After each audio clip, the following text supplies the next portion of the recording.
വീണ്ടും അമ്മ അത് തന്നെയാണ് ഇവരിലൂടെ സന്ദേശം തരുന്നത്. ഇത് ദീപപീഠത്തിൽ വെക്കാനുള്ളതാണ്. എല്ലാ മനുഷ്യരും അറിയണം, ദൈവത്തിൻ്റെ തിരുമനസ് നിറവേറണം.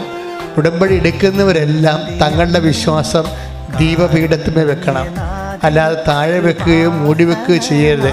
വിശ്വാസം ഏറ്റുപറയാനും പ്രത്യക്ഷീകരണം ഏറ്റുപറയാനും അതിലൂടെ ദൈവത്തിൻ്റെ പദ്ധതി ലോകത്തിന് കൈമാറാൻ വേണ്ടിയുള്ള ദൈവിക സ്വർഗീയ നടപടിയായിട്ടാണ് അമ്മ നമുക്ക് ഉടമ്പടി തന്നത്. പരിശുദ്ധ അമ്മ പ്രത്യക്ഷപ്പെട്ട ഈ ആലയത്തിൽ വന്ന് സാക്ഷ്യം പറയാൻ ഞങ്ങളെ അനുഗ്രഹിച്ച പരിശുദ്ധ അമ്മയ്ക്കും തിരുക്കുമാരനും 1000 നന്ദി.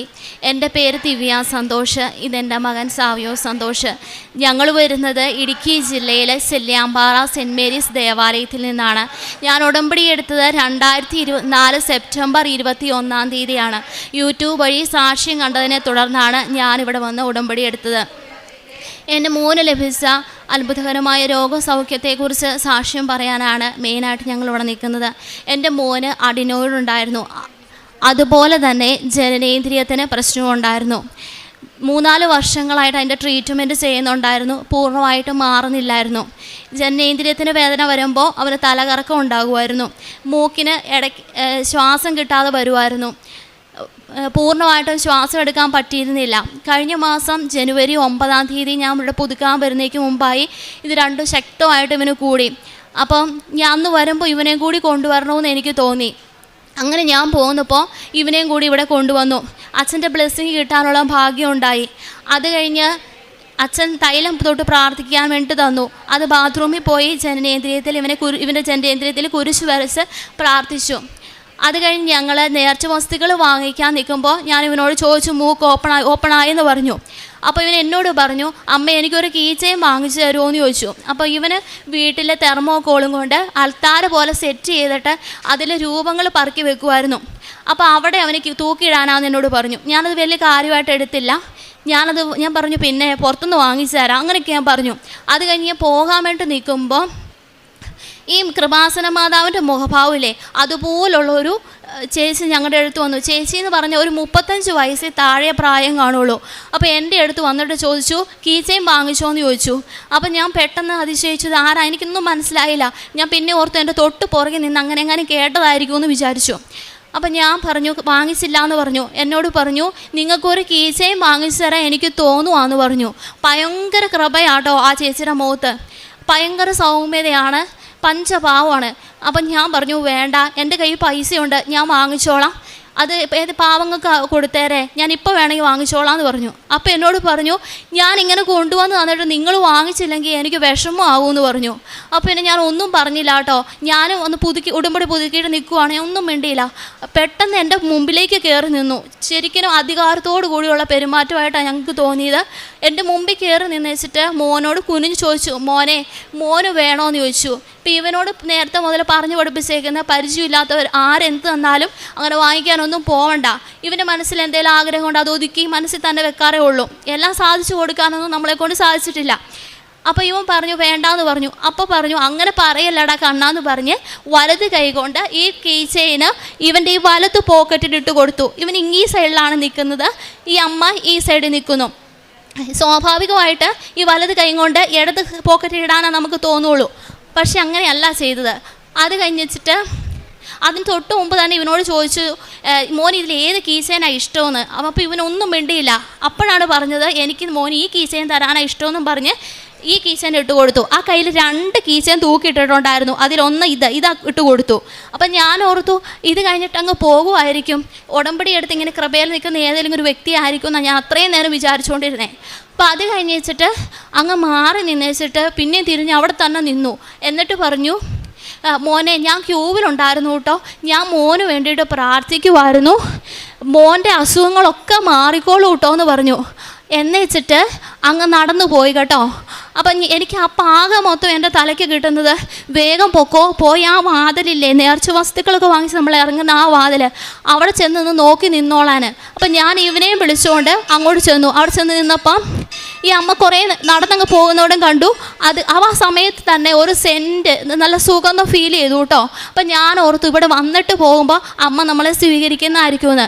ആ സെൻറ്റിൻ്റെ സ്മെല്ല് തന്നെ ഞാൻ രണ്ടാമത് ഇവിടെ പുതുക്കാൻ വന്നപ്പോൾ നമ്മുടെ ഇവിടെ സമയ ഘടികാരം നെഞ്ചിലേറ്റി അമ്മയുടെ ഫോട്ടോ ഉണ്ടല്ലോ, അവിടെ നിന്നപ്പോൾ അതുപോലെ സുഗന്ധം അനുഭവപ്പെട്ടായിരുന്നു. അപ്പം ഞാൻ എൻ്റെ അടുത്ത് നിന്ന് ചേച്ചിയോട് ചോദിച്ചു, ചേച്ചിക്ക് ഇങ്ങനെ സുഗന്ധം അനുഭവപ്പെടുന്നുണ്ടോ? അപ്പോൾ ആ ചേച്ചി എന്നോട് പറഞ്ഞു, കൊച്ചു പറഞ്ഞപ്പോൾ എനിക്ക് അനുഭവപ്പെട്ടു, മാതാവ് നമ്മളെ അനുഗ്രഹിക്കുന്ന ആട്ടോ എന്ന് പറഞ്ഞു. അതുപോലത്തെ സുഗന്ധം തന്നെയാണ് അന്ന് അനുഭവപ്പെട്ടത്. ചെറുതായിട്ട് മാത്രമേ ഉണ്ടായിരുന്നുള്ളൂ എന്ന് മാത്രം. അപ്പം ഞാൻ ഫുഡ് ഇവന് വാങ്ങിച്ചു കൊടുക്കാൻ വേണ്ടി പോകുമ്പോൾ ഇവന് തല കറങ്ങുമെന്ന് എന്നോട് പറഞ്ഞു. അപ്പം ഞാൻ പറഞ്ഞു, മോൻ്റെ മനസ്സിൽ എന്നാ വിഷമാവും? പറഞ്ഞു, അമ്മേ ഈ കീച്ചയെ തന്നിട്ട് പോയില്ലേ, അപ്പോൾ ഈ പപ്പ വീട് ചിലപ്പോൾ വഴുക്ക് പറയും, ഞാനിങ്ങനെ എനിക്ക് വേണമെന്ന് പറഞ്ഞിട്ട് അങ്ങനെ വാങ്ങിച്ച് തന്നാൽ തന്നെ പറയുള്ളൂ എന്ന് പറഞ്ഞു. അപ്പം ഞാൻ പറഞ്ഞു, കൊച്ചു വിഷമിക്കേണ്ട, ഞാൻ വേറെ ഒരെണ്ണം വാങ്ങിച്ച് തന്നോളാം, നമുക്കിത് വേറെ ആർക്കെങ്കിലും കൊടുക്കാമെന്ന് പറഞ്ഞു. എന്നിട്ട് ഞാനുണ്ടല്ലോ ഇവിടെ വന്ന് വേറെ കീച്ചയും വാങ്ങിച്ചിട്ട് ബസ്സിൽ കയറിയപ്പോൾ ഒരു പാവപ്പെട്ട ഒരു കൊച്ചിനെ കണ്ടു. ആ കൊച്ചിന് ഞാൻ ഈ കീച്ചയും കൊടുത്തു. അതിന് മുമ്പ് എന്നെ ഇത് കൊടുക്കണ്ടെന്ന് എൻ്റെ മനസ്സിലിങ്ങനെ തോന്നുക കേട്ടോ. ഒരു സൈഡിൽ ദാനമായി കിട്ടി, ദാനമായി തന്നെ കൊടുക്കണം, അങ്ങനെ തന്നെ എൻ്റെ മനസ്സിലേക്ക് വരുക. അങ്ങനെ ഞാൻ ആ കൊച്ചിന് കൊടുത്തു. എന്നിട്ട് വീട്ടിൽ ചെന്നപ്പോൾ ഹസ്ബൻഡിനോട് പറഞ്ഞപ്പോൾ എന്നോട് പറഞ്ഞു, അതെന്താ അങ്ങനെ കാണിച്ചത്, അത് മാതാവ് തന്നതല്ലായിരുന്നോ, അത് ചിന്തിക്കാനുള്ള വിവേകം നിനക്കുണ്ടായില്ല, അതാ സംഭവിച്ചേ, ഇനി പോയത് പോട്ടെ, കൊടുത്തത് ആരുടെയും കയ്യിൽ നിന്ന് തിരിച്ചു വാങ്ങിക്കണ്ടെന്ന് പറഞ്ഞു. അപ്പോൾ ഞാൻ വേറെ ഒരു ആത്മീയമായ രീതിയിൽ ജീവിക്കുന്ന ഒരു വ്യക്തിയോടും കൂടി ഞാൻ പറഞ്ഞു, ഇങ്ങനെ വന്ന ഒരു സ്ത്രീ ഞങ്ങളുടെ അടുത്ത് വന്നു, ഇങ്ങനെ പറഞ്ഞു എന്ന് പറഞ്ഞു. അപ്പോൾ ആ വ്യക്തി എന്നോട് പറഞ്ഞു, അത് മാതാവ് തന്നെയാണ്. അപ്പം ഞാൻ പറഞ്ഞു, ക്യൂവിലുണ്ടായിരുന്നു എന്ന് പറഞ്ഞു. അങ്ങനെയൊക്കെ പറയൂന്ന് എന്നോട് പറഞ്ഞു. അപ്പോൾ എനിക്ക് ഭയങ്കര വിഷമമായി. വെള്ളിയാഴ്ചയാണ് ഞങ്ങൾ ഇവിടുന്ന് ചെന്ന് വീട്ടിൽ ചെല്ലുന്നത്. ആ രാത്രിയും പിറ്റേ ദിവസം ശനിയാഴ്ച ആ രാത്രി എനിക്ക് ഭയങ്കര ബുദ്ധിമുട്ടാണ്. ഞാനിങ്ങനെ നിങ്ങൾക്ക് കൊണ്ടുവന്ന് തന്നിട്ട് നിങ്ങൾ വാങ്ങിച്ചില്ലെങ്കിൽ എനിക്ക് വിഷമമാകും, അങ്ങനെ പറഞ്ഞ വാക്ക്. ഞാൻ ശനിയാഴ്ച ഞങ്ങളെ വണ്ടിയെ കൊണ്ടുവരുന്ന ആ ചേട്ടനോട് വിളിച്ചു ചോദിച്ചു, ചേട്ടാ, ഞാൻ ശനിയാഴ്ച ഞങ്ങളെ വണ്ടിയെ കൊണ്ടുവരുന്ന ചേട്ടനോട് ഞാൻ വിളിച്ചു ചോദിച്ചു, ചേട്ടാ, ആ വണ്ടിയെ വരുന്ന 2 പിള്ളേരെയും കൊണ്ട് വന്ന അമ്മയുടെ നമ്പർ അറിയും? എനിക്ക് പേരറിയത്തില്ല, അവരുടെ വീട്ടുപേരറിയില്ല, ഒന്നും അറിയത്തില്ല. ആകെ മൊത്തം ആ ചേട്ടത്തി അന്ന് ബസ്സിൽ വെച്ച് ഒന്ന് അരിശപ്പെട്ടായിരുന്നു കേട്ടോ. അവരുടെ വിഷമം കൊണ്ടാണെന്ന് തോന്നുന്നു. അപ്പം അങ്ങനെ ഞാൻ പറഞ്ഞു, അരിശപ്പെട്ട ആ ചേട്ടത്തിയുടെ നമ്പർ തരുമോ? പല പ്രാവശ്യം വിളിച്ചിട്ടും ആ ചേട്ടൻ തന്നില്ല. പിന്നെ തരാമെന്ന് എന്നോട് പറഞ്ഞു. പക്ഷേ ആ ചേട്ടൻ്റെ ഓരോ കാരണങ്ങൾ കൊണ്ടാണ് തരാതിരുന്നേ. അപ്പോൾ അത് കഴിഞ്ഞ് വെച്ചിട്ട് ഞാൻ വീട്ടിൽ ചേട്ടനോട് പറഞ്ഞില്ല, ഹസ്ബൻഡിനോട് പറയാതെ ഞാൻ പോകുന്നേ. പറഞ്ഞു കഴിഞ്ഞാൽ എന്നെ വഴക്ക് പറയും. അപ്പം ഞായറാഴ്ച ഞാൻ ഉടമ്പടി പത്രം കൊടുക്കാൻ പോയി. തീരാറാകുന്ന സമയത്ത് ആ ചേട്ടൻ എനിക്ക് വിളിച്ച് ഫോൺ നമ്പർ തന്നു. അപ്പോൾ സന്തോഷമായി. ഇനി എനിക്ക് വിളിച്ചാൽ കിട്ടുമല്ലോ. പിന്നെ ഞാൻ എത്ര പ്രാവശ്യം വിളിച്ചെന്ന് എനിക്ക് തന്നെ അറിയത്തില്ല. പല പ്രാവശ്യം ഞാൻ വിളിച്ചിട്ട് അവർ ഫോൺ എടുക്കുന്നില്ല. പിന്നെ എനിക്ക് ആകെ മൊത്തം വിഷമമായി. ഞാൻ അപ്പം തന്നെ മാതാവിനോട് മാപ്പ് പറഞ്ഞ് ഞാൻ പ്രാർത്ഥിച്ചു കേട്ടോ. ഇത് കർത്താവിൻ്റെ അമ്മ തന്നതാണ്, എനിക്ക് ഞങ്ങൾക്ക് അത് തിരിച്ചു തരണം. എനിക്ക് അറിവില്ലായ്മ കൊണ്ട് ഞാൻ അങ്ങനെ ചെയ്തു പോയതാണ്. അത് ഞങ്ങൾക്ക് മാതാവ് തന്നതാണെങ്കിൽ തിരിച്ചു തന്നാൽ മതി, ഇല്ലെങ്കിൽ തിരിച്ചു തരണ്ട. എന്നിട്ട് ഞാൻ ആ ചേട്ടൻ പറഞ്ഞ സ്ഥലപ്പേര് ആ ചേട്ടൻ എന്നോട് പറഞ്ഞിരുന്നു. ആ സ്ഥലത്ത് ഞാൻ ഇറങ്ങിയിട്ട്, ആ സ്ഥലത്തോടടുത്ത് ഞാൻ ഇറങ്ങിയിട്ട് അവിടെ ഞാൻ പത്രം കുറച്ച് കൊടുത്തിട്ട് ഞാൻ അവരോട് ചോദിച്ചു, മോളി എന്നാ ചേച്ചിയുടെ പേര്, അവരുടെ വീട് അറിയുമോ? ആ ചേട്ടൻ അവിടെ ഉള്ളവർക്ക് അറിയത്തില്ല എന്ന് പറഞ്ഞു. അത് കഴിഞ്ഞ് വെച്ചിട്ട് ഞാൻ പോയി ആ ചേട്ടൻ പറഞ്ഞ പോലെ തന്നെ റോഡിൻ്റെ മുകളിൽ വണ്ടി നിർത്തിയിട്ട് ഉടമ്പടി ലോക്കറ്റ് കൈ പിടിച്ചിട്ട് ഞാൻ മാതാവിനോട് പ്രാർത്ഥിച്ചു, മാതാവ് എങ്ങനെയാലും എനിക്ക് കാണിച്ചു തരണം, നേരം പോകുന്നേക്കെപ്പോഴെങ്കിലും ഇനി ഇതുകൊണ്ട് എനിക്ക് പോകണം, ഇല്ല എൻ്റെ ജീവിതകാലം മൊത്തം ഞാൻ കരഞ്ഞ് തീർക്കേണ്ടതായിട്ട് വരും. അത് കഴിഞ്ഞിട്ട് ഞാൻ ഈ ഉടമ്പടി ലോക്കറ്റും പിടിച്ച് ആ വഴി കൂടെ താഴേക്ക് നടന്ന് ചെന്നപ്പോൾ ഒരു വലിയൊരു വീട് കണ്ടു. അതല്ലാന്ന് എൻ്റെ മനസ്സിൽ തന്നെ പറഞ്ഞു കേട്ടോ. അത് കഴിഞ്ഞ് തൊട്ട് താഴെ ചെന്ന് കഴിഞ്ഞപ്പോൾ ഒരു കൊച്ചു വീട് കണ്ടു. അപ്പോൾ ഇതായിരിക്കും എന്ന് എനിക്ക് തോന്നി. അവിടെ ചെന്നതേ ആ ഒരു രണ്ട് പിള്ളേരുണ്ടായിരുന്നു. അതിലൊരു കൊച്ചു മുറ്റത്തിരിപ്പുണ്ടായിരുന്നു. അപ്പോൾ തന്നെ ഞാൻ കീച്ചയും കൊടുത്ത് ആ കൊച്ചിനെ വിളിച്ചു. ആ സമയത്ത് ഞാൻ മുറ്റത്തേക്ക് കയറുമ്പോൾ എനിക്ക് ഭയങ്കര ഒരു അനുഭവം ഉണ്ടാവുക കേട്ടോ. ശരിക്കും ശരീരം കുളിര് കൂറുന്ന പോലത്തെ ഒരു അനുഭവം. അപ്പോൾ എനിക്ക് മനസ്സിലായി, മാതാവ് തന്നത് തന്നെയാണ്, ഞാൻ കാണിച്ചതായിരുന്നു പൊട്ടത്തരമെന്ന്. അപ്പം ഞാൻ കൊച്ചിനോട് ചോദിച്ചു, മോനെ ചേച്ചി തന്ന കീച്ചയും മോൻ്റെ കയ്യിലുണ്ടോ? അപ്പോൾ ആ കൊച്ച് എന്നോട് പറഞ്ഞു ഉണ്ടെന്നും പറഞ്ഞ് എനിക്ക് എടുത്തു തന്നു. ഞാനത് വേഗം പോക്കറ്റിലിട്ടിട്ട് 80 രൂപ ഞാൻ ആ കൊച്ചിന് കൊടുത്തു. ഞാൻ പറഞ്ഞു, മോൻ്റെ മനസ്സ് വേദനിക്കരുത്, ചേച്ചി അറിയാതെ മോന് തന്നു പോയത്, ഇത് വേറൊരാളുടെയാണ്, മോൻ ഇതുപോലൊരെണ്ണം അടുത്ത പ്രാവശ്യം പോകുമ്പോൾ വാങ്ങിച്ചോ എന്ന് പറഞ്ഞു. അങ്ങനെ ഞാനത് കൊണ്ടുവന്ന് എൻ്റെ മോന്, മാതാവ് കണ്ണാന്ന് വിളിച്ച മോന്, അവൻ്റെ കയ്യിൽ ഞാനത് ഏൽപ്പിച്ചു.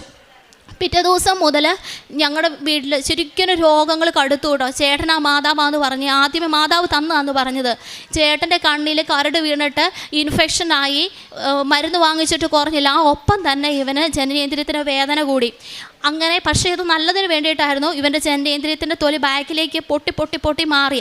അത് ബാക്കിലേക്ക് മാറാത്തതുകൊണ്ടാണ് വേദന എടുത്തുകൊണ്ടിരുന്നത്, തല കറങ്ങിക്കൊണ്ടിരുന്നത്. അത് ചെറിയൊരു ഭാഗം മാത്രം വിടാൻ ബാക്കിയായിട്ട് നിന്നു. അതിന് ചെറിയൊരു ട്രീറ്റ്മെൻറ്റേ വേണ്ടി വന്നുള്ളൂ. മാതാവിൻ്റെ ഇടപെടൽ കൊണ്ട് മാത്രം സൗഖ്യപ്പെട്ടതാണ്. ദൈവം ഞങ്ങൾക്ക് സാധിച്ചു തന്നതാണ്. അല്ലെങ്കിൽ ഇത് 2 ഓപ്പറേഷൻ ചെയ്യണമെന്ന് പറഞ്ഞതാണ്.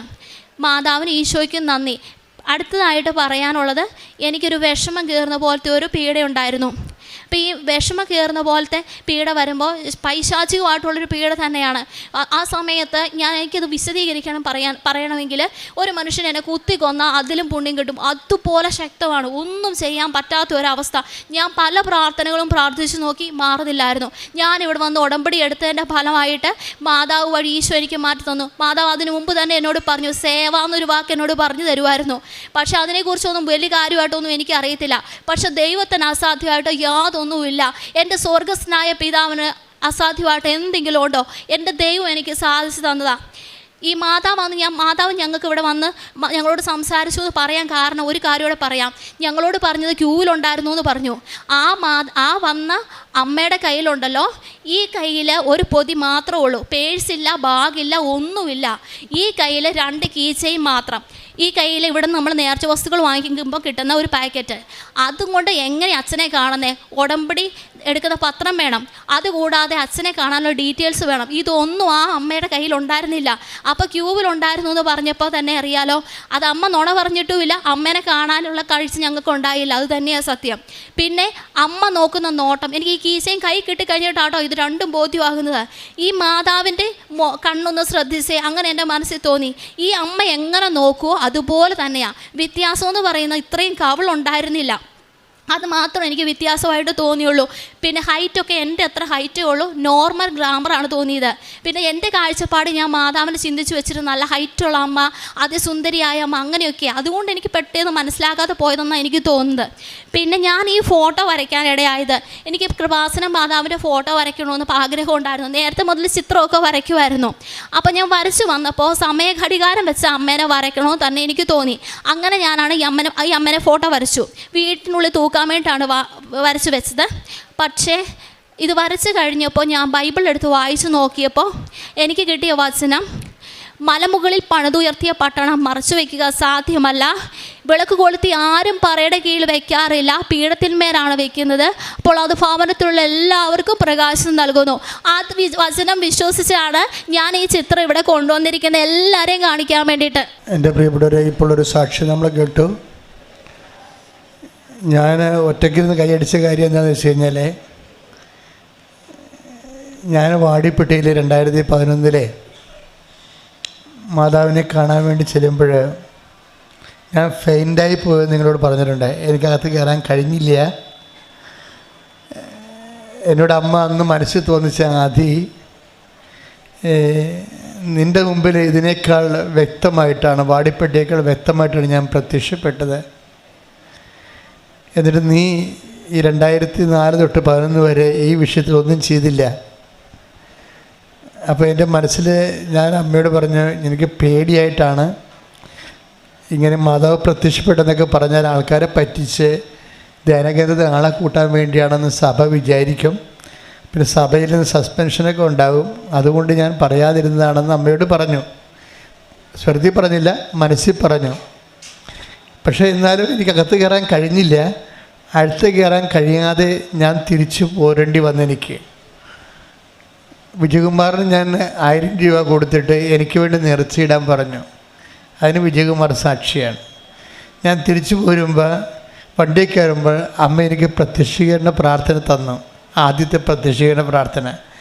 അമ്മ ആഗ്രഹിക്കുന്ന കൃപാവര പദ്ധതി കൃപാസനത്തിൽ ഞങ്ങളുടെ കുടുംബം നിറവേറാൻ ഇടയാക്കണമെന്നാണ് ആ പ്രത്യക്ഷീകരണ പ്രാർത്ഥന ഉണ്ടായിരുന്നത്. അപ്പം അന്ന് ജോമോൾ സിസ്റ്റർ ഇവിടെ ഉണ്ട്. അവർ ജസ്റ്റ് വന്നൊരു കാലമായിരുന്നു.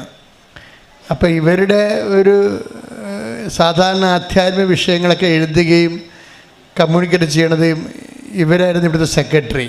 ലൈബ്രറിയുടെ സെക്രട്ടറിയും കൾച്ചറൽ സെക്രട്ടറിയൊക്കെ. അപ്പം ഞാൻ ജോൺ മിസ്റ്റേഴ്സിനോട് പറഞ്ഞു, ഇങ്ങനെ ഒരു സംഭവം നടന്നു വാടിപ്പെട്ടിയിൽ. അപ്പം എന്നോട് ചോദിച്ചു, മെസ്സേജ് എടുത്തില്ലേ ബൈബിള്? ഞാൻ പറഞ്ഞു മെസ്സേജ് എടുത്തു. അപ്പോൾ എന്നോട് ചോദിച്ചു എന്ത് മെസ്സേജ് കിട്ടി? അപ്പോൾ ഞാൻ പറഞ്ഞു, വിളക്ക് കൊളുത്തി ആരും പറയുടെ അടിയിൽ വെക്കാറില്ല, അത് ദീപപീഠത്തിന്മേലാണ് വെക്കണതെന്ന് അമ്മ പറഞ്ഞെന്ന് പറഞ്ഞ്. ഇപ്പം വീണ്ടും അമ്മ അത് തന്നെയാണ് ഇവരിലൂടെ സന്ദേശം തരണത്. ഇത് ദീപപീഠത്തിന്മേൽ വെക്കാനുള്ളതാണ്. എല്ലാ മനുഷ്യരും അറിയണം, ദൈവത്തിൻ്റെ തിരുമനസ്സ് നിറവേറണം. ഉടമ്പടി എടുക്കുന്നവരെല്ലാം തങ്ങളുടെ വിശ്വാസം ദീപപീഠത്തിന്മേൽ വെക്കണം, അല്ലാതെ താഴെ വെക്കുകയോ മൂടി വെക്കുകയോ ചെയ്യരുത്. വിശ്വാസം ഏറ്റുപറയാനും പ്രത്യക്ഷീകരണം ഏറ്റുപറയാനും അതിലൂടെ ദൈവത്തിൻ്റെ പദ്ധതി ലോകത്തിന് കൈമാറാൻ വേണ്ടിയുള്ള ദൈവിക സ്വർഗീയ നടപടിയായിട്ടാണ് അമ്മ നമുക്ക് ഉടമ്പടി തന്നത്. അപ്പോൾ ഉടമ്പടി എടുക്കുന്ന ആൾക്കാർ നിങ്ങളുടെ സ്വകാര്യമായ ജീവിത പ്രശ്നങ്ങളിലേക്ക് കുടുങ്ങിപ്പോരുത്. അത് ഓട്ടോമാറ്റിക്കായിട്ട് നടക്കും. പക്ഷെ നിങ്ങൾ ചെയ്യേണ്ടത് വിശ്വാസം ദീപപീഠത്തിൽ വെച്ചുകൊണ്ട് 10 മനുഷ്യരുടെ മുമ്പിൽ ഈ പ്രത്യക്ഷീകരണത്തിൻ്റെ അക്രൈസ്തവ സഹോദരങ്ങൾക്ക് സാക്ഷ്യം പറയുമ്പോൾ അവർ പ്രത്യേകം പറയും, അമ്മ എന്നെ പ്രത്യക്ഷീകരണത്തിൻ്റെ സാക്ഷിയാക്കിയെന്ന്. അപ്പോൾ അവർക്ക് ബോധമുണ്ട് അതിനെക്കുറിച്ച് എന്താണ് നടക്കുന്നത് കൃപാസനത്തിലെ. ഇതൊരു ധ്യാന കേന്ദ്രമൊന്നുമല്ല, മറിച്ച് ദൈവിക പ്രത്യക്ഷപ്പെടലിന് സ്വർഗീയമായ ഒരു ലക്ഷ്യമുണ്ട്. അത് ലോകം മുഴുവൻ അറിയേണ്ടതാണ്. അങ്ങനെ അറിയിക്കാൻ വേണ്ടിയാണ് നമ്മൾ ദൈവമായിട്ട് ഉടമ്പടി ചെയ്യണതെന്നുള്ള ബോധ്യം വീണ്ടും അമ്മ അരക്കിട്ട് ഉറപ്പിക്കുകയാണ്. ഒരിക്കൽ കൂടി കൈയടിച്ചുകൊണ്ട് ഈ സാക്ഷ്യത്തിന് നന്ദി പറയാം. നീ സ്ത്രീകളിൽ അനുഗ്രഹീതയാണ്, നിന്റെ ഉദരഫലവും അനുഗ്രഹീതവും. എൻ്റെ കർത്താവിൻ്റെ അമ്മ എൻ്റെ അടുത്ത് വരാനുള്ള ഭാഗ്യം എനിക്ക് എവിടെ നിന്ന്? അമ്മ പറഞ്ഞ പോലെ മൂക്കിനും ജനനത്തിന് അസുഖം മാറ്റിത്തന്ന കൃപാസന മാതാവിൻ്റെ തൃത്വ ദൈവത്തിന് ഓടാനും കൂടി നന്ദി പറയുന്നു.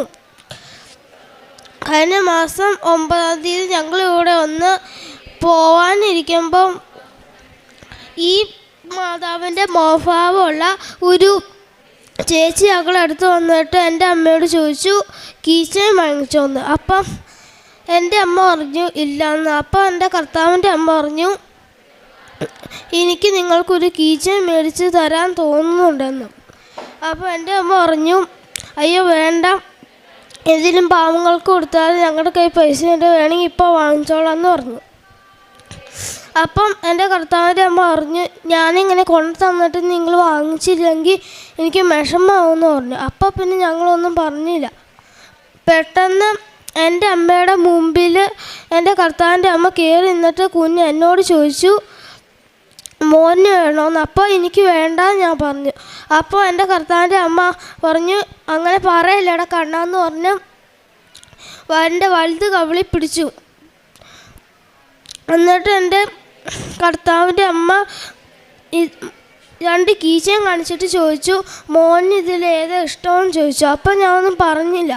അപ്പം എൻ്റെ കർത്താവിൻ്റെ അമ്മ എനിക്ക് മോന് ഇതാ തരാൻ തോന്നുന്നതെന്ന് പറഞ്ഞ് എൻ്റെ വലുത് പോക്കറ്റിൽ ഈ കീച്ചൻ ഇട്ടിട്ട് ഇത് നീങ്ങി നിന്നിട്ട് പറഞ്ഞു, മോനെ ഞാൻ ക്യൂവിലുണ്ടായിരുന്നു, മോന് വേണ്ടിയിട്ട് പ്രാർത്ഥിക്കുമായിരുന്നു, മോൻ്റെ എല്ലാ അസുഖം മാറിക്കോളും. എന്നിട്ട് പോയി. ഉടമ്പടി എഴുത്ത് വഴി ആത്മീയമായിട്ട് ദൈവമായിട്ട് ഒരുപാട് വളരാൻ സാധിച്ചു. ഏറ്റവും കൂടുതൽ പറഞ്ഞു കഴിഞ്ഞാൽ എന്ത് നേടി ഇത്രയും പുതുക്കിയിട്ടെന്ന് ചോദിച്ചു കഴിഞ്ഞാൽ ദൈവത്തെ നേടിയെന്ന് എനിക്ക് പറയാൻ സാധിക്കും. ഒരു വിഷമം വന്നാലും എന്നോട് പറയാറുണ്ട്, ദൈവം ഉണ്ടെന്ന് പറയാറുണ്ട്. ഞങ്ങളുടെ നാട്ടിലോ അല്ലെങ്കിൽ കുടുംബത്തിലൊക്കെ വെച്ചാലുണ്ടല്ലോ അവഗണിക്കപ്പെട്ടു, അല്ലെങ്കിൽ വലിയ സ്നേഹമൊന്നും കിട്ടേണ്ട പരിഗണന കിട്ടാതെയൊക്കെ പലപ്പോഴും പോയിട്ടുണ്ട്. പക്ഷേ എനിക്ക് പറയാൻ സാധിക്കും, എൻ്റെ ദൈവത്തിൻ്റെ അടുത്ത് എനിക്ക് സ്ഥാനമുണ്ട്. ആ സ്നേഹം കൂടുതലായിട്ട് എനിക്ക് അനുഭവിക്കാൻ സാധിച്ചത് ഈ ഉടമ്പടി എടുത്തത് വഴിയാണ്. പിന്നെ കാരുണ്യ പ്രവർത്തികളായിട്ട് ചെയ്തത്, ഞങ്ങൾ രോഗികൾക്ക് ഫുഡ് കൊടുത്തിട്ടുണ്ട്. പ്രായമായ അമ്മമാരെ ചെന്ന് കണ്ട് അവർക്ക് ചെറിയ ഫുഡുകൾ വാങ്ങിച്ചു കൊടുത്തിട്ടുണ്ട്. പത്രം വിതരണം ചെയ്ത് പൊതുസ്ഥലങ്ങളിലാണ് വിതരണം ചെയ്തിട്ടുള്ളത്. ഇത്രയും ഞങ്ങൾക്ക് ചെയ്തു തന്ന പരിശുദ്ധ അമ്മയ്ക്കും തൃത്വിക ദൈവത്തിനും കോടാനും കോടി നന്ദി. 65-ാം സങ്കീർത്തനം 4-ാം തിരുവചനം. അങ്ങയുടെ അങ്കണത്തിൽ വസിക്കാൻ അങ്ങു തന്നെ തിരഞ്ഞെടുത്തു കൊണ്ടുവരുന്നവർ ഭാഗ്യവാന്മാർ. ഞങ്ങൾ അങ്ങയുടെ ആലയത്തിലെ വിശുദ്ധ മന്ദിരത്തിലെ നന്മ കൊണ്ട് സംതൃപ്തരാകും. ദിവ്യ എന്ന ഈ മകളും മകനുമായി ഇവിടെ വന്ന് സാക്ഷ്യം പറയുന്നത് പരിശുദ്ധ അമ്മയുടെ നേരിട്ടുള്ള ഇടപെടലിനെ കുറിച്ചാണ്. പരിശുദ്ധ അമ്മ തന്നെ അവർക്ക് വേണ്ടി മകനുള്ള സൗഖ്യവും മകനുള്ള എല്ലാ കാര്യങ്ങളും പരിശുദ്ധ അമ്മ തന്നെ നേരിട്ട് ഇടപെട്ടുകൊണ്ടാണ് ഒരു സൗഖ്യം നൽകിയതെന്ന് അമ്മ ദിവ്യ ഇവിടെ ഏറ്റുപറയുകയാണ്. യൂട്യൂബ് വഴിയാണ് പരിശുദ്ധ അമ്മയെക്കുറിച്ച് ഇവർ ഈ കൃപാസനത്തെക്കുറിച്ച് അറിയുന്നത്. അഡിനോയിഡ് എന്നുള്ള മകൻ്റെ ശ്വാസതടസ്സവും അതുപോലെ തന്നെ പ്രൈവറ്റ് പാർട്സിലുണ്ടായിരുന്ന അസ്വസ്ഥതകളെല്ലാം 4 വർഷമായിട്ടുണ്ടായിരുന്ന ഈ അസ്വസ്ഥതകളെല്ലാം ഒരു ഞൊടിയിടയിലാണ്, ഒരു വലിയ വേദന കൊടുത്തപ്പോഴാണ് ഞാനിത് സൗഖ്യപ്പെടുത്താൻ പോകുന്നു, ഒന്ന് ഡോക്ടറുടെ അടുത്ത് പോയി ആ സ്കിൻ ഒന്ന് റിമൂവ് ചെയ്യുക എന്ന് മാത്രമാണ് പരിശുദ്ധ അമ്മ നൽകിയ ആ സന്ദേശം. ആ സന്ദേശത്തിലൂടെ മകനെ പൂർണ്ണമായ ഒരു സൗഖ്യമാണ് നൽകിയത്. അതുപോലെ തന്നെ സുഗന്ധാഭിഷേകത്തെക്കുറിച്ച് ഈ സഹോദരിയുടെ പറയുകയുണ്ടായി. ഓരോരുത്തർക്കും പ്രത്യേക തരത്തിലുള്ള സുഗന്ധാഭിഷേകം പല സമയങ്ങളിലായി ഒരേ അഭിഷേകം, ഒരേ സുഗന്ധം നമുക്ക് ലഭിക്കുകയാണെങ്കിൽ പരിശുദ്ധ അമ്മ നമ്മോട് നമ്മുടെ അടുത്ത് പ്രത്യേകമായി പരിഗണനയോടുകൂടി വരുന്നതാണെന്ന് നമുക്ക് മനസ്സിലാക്കാം. അതുപോലെ തന്നെ ഈ മകൾക്ക് മാനസിക അസ്വസ്ഥതകൾ ഉണ്ടായപ്പോഴെല്ലാം ഇവരുടെ നേർച്ച വസ്തുക്കളുടെ കൃത്യമായ പ്രയോഗവും ഇവർക്ക് ഈശോയെ പ്രഘോഷിക്കുവാനും എൻ്റെ ഈ ദീപം മലമുകളിൽ കത്തി നിൽക്കേണ്ടതാണെന്നുള്ളൊരു വലിയ വിശ്വാസദാർഢ്യവും ഈ മകൾക്കുണ്ടായിരിക്കുകയാണ്. നമുക്ക് ലഭിച്ചിട്ടുള്ള വിശ്വാസം ഒരിക്കലും പറയുടെ കീഴിൽ അടച്ചു വയ്ക്കാതെ അല്ലെങ്കിൽ മറച്ചു വയ്ക്കാതെ എല്ലായ്പ്പോഴും എല്ലാവരോടും പ്രഘോഷിക്കുവാനും ക്രിസ്തു ഇന്നും ജീവിക്കുന്നു, ക്രിസ്തു എന്നിൽ ജീവിക്കുന്നു, ഞാനല്ല ക്രിസ്തുവാണ് എന്നിൽ ജീവിക്കുന്നതെന്നുള്ള പറയാനുള്ള വലിയ ചെങ്കൂറ്റം നമുക്കുണ്ടാകുവാൻ വേണ്ടി നമുക്ക് ഉടമ്പടി നൽകിയിരിക്കുകയാണ്. ദിവ്യ എന്ന മകൾ പറയുന്നതും അത് തന്നെയാണ്. പരിശുദ്ധ അമ്മ നമുക്ക് ലോക ദുരന്തങ്ങളുടെ മേലുള്ള നിയന്ത്രണം വിട്ടുപോയ ഈ കാലഘട്ടത്തിൽ നമുക്ക് വേണ്ടി പരിശുദ്ധ അമ്മ മാധ്യസ്ഥം വഹിച്ചുകൊണ്ടിരിക്കുകയാണ്. യുദ്ധങ്ങളിൽ നിന്നും സാംക്രമിക രോഗങ്ങളിൽ നിന്നും നമ്മുടെ അസ്വസ്ഥതകളിൽ നിന്നും എല്ലാം പരിശുദ്ധ അമ്മ നമുക്ക് വേണ്ടി മാധ്യസ്ഥം അപേക്ഷിക്കുക. അത് തിരിച്ചറിയുന്നവരാണ് ഉടമ്പടിയെടുത്ത് ശക്തമായി ഈശോയെ കൈമാറിക്കൊണ്ടിരിക്കുന്നത്. ദിവ്യയ്ക്കും കുടുംബത്തിനും ലഭിച്ച സൗഖ്യത്തിനും സമാധാനത്തിനും ആത്മീയ ഉണർവിനും ഈശോയ്ക്കും പരിശുദ്ധ അമ്മയ്ക്കും നന്ദി പറഞ്ഞുകൊണ്ട്, പ്രത്യേകമായി ജോസഫ് അച്ഛൻ്റെ ഈ സന്ദേശത്തിനും നന്ദി പറഞ്ഞുകൊണ്ട് ഈശോയ്ക്കും പരിശുദ്ധ അമ്മയ്ക്കും നല്ല ഒരു കയ്യടി നൽകി സാക്ഷ്യം നമുക്ക് സമർപ്പിക്കാം.